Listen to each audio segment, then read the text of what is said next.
Hello BookTube, Erica here, and I'm here today with a review. First of all, sorry if the lighting's a little weird. I'm having weird lighting problems. But either way, I am back with reviews. It's been a while since I've done a review, so let's jump right into it. Today I'm going to be reviewing My Brilliant Friend by Elena Ferrante. This was originally published in 2011, and it was translated from Italian into English by Anne Goldstein in 2012.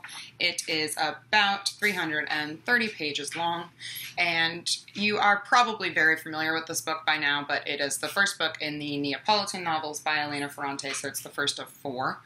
And I originally wasn't going to review this, but I've had a lot of thoughts about it, and so I thought I would just add to the discussion, even though I know a lot of people are already talking about this book. So in case you're not aware, this is the story of 2 young girls, Lenu and Lila, who become good friends in their elementary school days. They grow up in a small village in Italy where the majority of the population is working class, and it is about the mid-20th century at this time.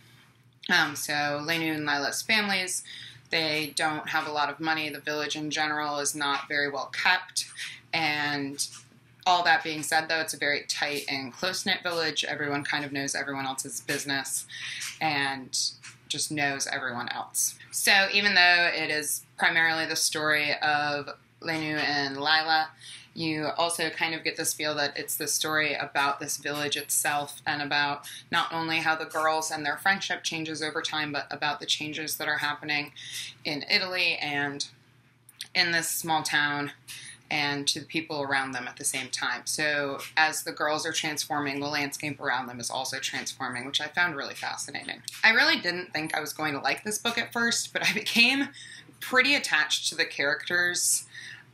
It was really slow going at the beginning. I would read like 10 pages a night and put it down, and it kind of took me a while to get into it, but one night all of a sudden something just clicked, and I stayed up way past my bedtime reading and did that for the next few consecutive nights until I finished it.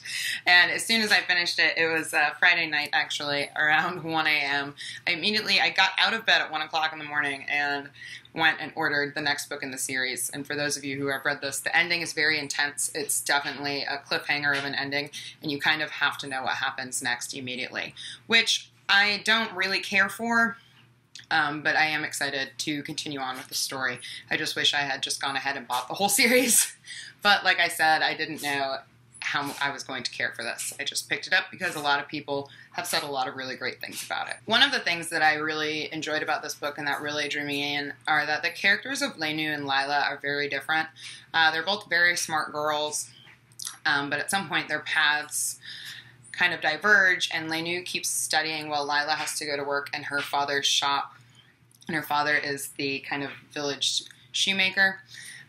So Lenu, throughout their kind of middle grades and teenage years, is able to continue going to school, and Lila kind of begins to face the realities of what life in this village really means. But they're also very different characters, just kind of at heart. Lenu is a little bit quieter and a little bit shyer. She's a little bit more naive. Lila's very tough. She doesn't really care what people think about her, and she kind of has her own ideas about the world that sometimes she imposes on the world, so that it kind of fits her worldview. But as I said, both girls are very intelligent. And because they're so different, I found it interesting that I was very emotionally attached to both of them. And the times that I found this most interesting was when kind of their paths did diverge, and then they wanted different things for themselves and they wanted different things for each other. And I wanted them both to get what they wanted for themselves and what they wanted for their friend at the same time, even though a lot of times those ideas and those dreams were conflicting. So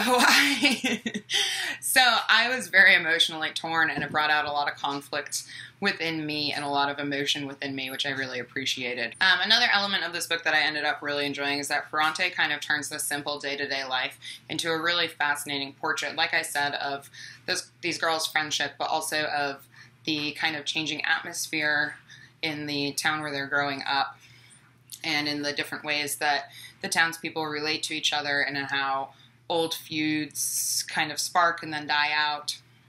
I really appreciated that Ferrante, to me, it wasn't boring or kind of like droning on and on about this day-to-day life. The story is very character-driven. It's very much driven by the character's action and by their dialogue.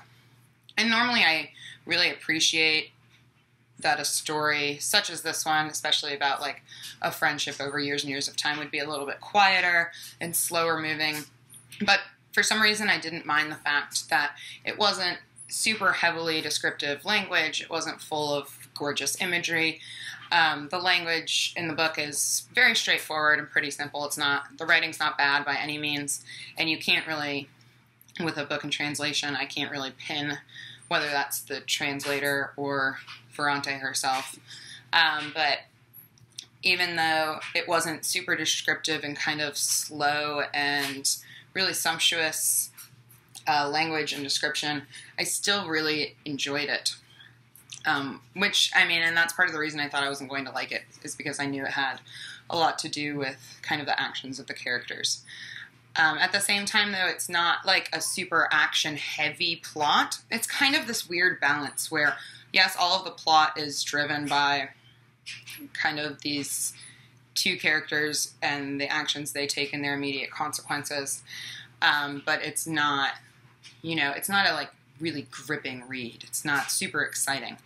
It's just a little different than what I normally would have picked up. So those are some things I really liked about the book. Overall, I gave the book 4 out of 5 stars on Goodreads. As I said, I did get off to a bit of a slower start with it. There were some moments that dragged on a little bit. I'm sure a lot of you have heard about the fact that a lot of this book is about shoes and making shoes, and it is. And a lot of the conflicts kind of revolve around shoes, which is very bizarre. But I just think that it demonstrates that something like a shoe, for example, this small item in the grand scheme of things can really drive a character's life. And I think that it really underscores kind of the simplicity of the day-to-day life in the village where these girls are growing up. But again, there were bits that almost bored me to tears. Not many bits. I ended up, like I said, overall enjoying it, and I'm definitely going to continue on with the series as soon as the second book, which I believe is called The Story of a New Name. I could be very wrong about that. Comes in the mail, which should be this week. So, if you have any questions about this book or would like to chat about it in the comments, please let me know. I am so happy to be back and reviewing books again, and I don't feel like such an asshole for not doing reviews anymore, and I will see you all again soon. Thanks so much. Bye.